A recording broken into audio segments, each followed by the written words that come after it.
As the CEO of our company, it is extremely hard to make decisions every single day in and out on the business.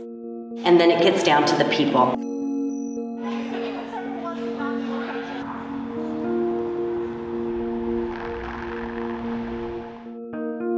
And in this space for 15 years, aligning people in organizations. My area of expertise is talent optimization. I am on a mission to try to eradicate this behavior of trying to shove a square peg in a round hole. So what we know in the engagement space is that people join companies and leave managers. So they joined your culture because they knew about it, they knew about your products, whatever that connection was that got them there, then they got a manager.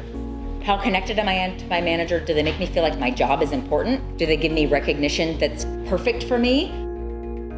I can always work on the products and the services, but when it comes down to the people and not just being a one-man show, what I learned in this last hour and a half was completely invaluable. Finding the right people, right seeds, how we can help build our points within our organization to develop it and drive and get to the next level. We're also looking at how we can scale in other locations, so like who we can put in those positions, and this was an extremely impactful presentation. The really interesting thing to me about these people is it's easier to flip someone from an actively disengaged person all the way to into fully engaged because they have emotion. And often they're not wrong, they're just really bad communicators and they don't know how to ask for what they need, so instead they just gripe and gripe and gripe.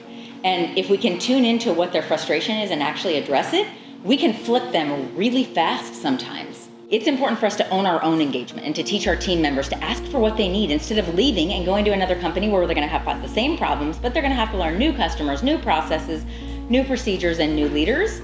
Let's keep them and teach them to own that effort.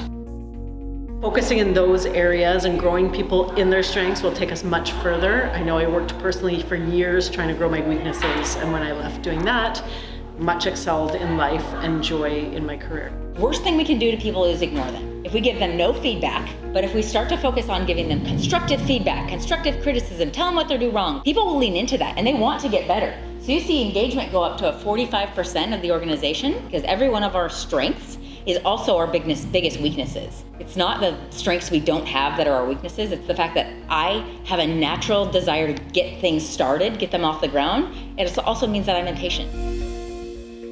We just finished up our Lunch and Learn on talent optimization with Melissa Ortiz.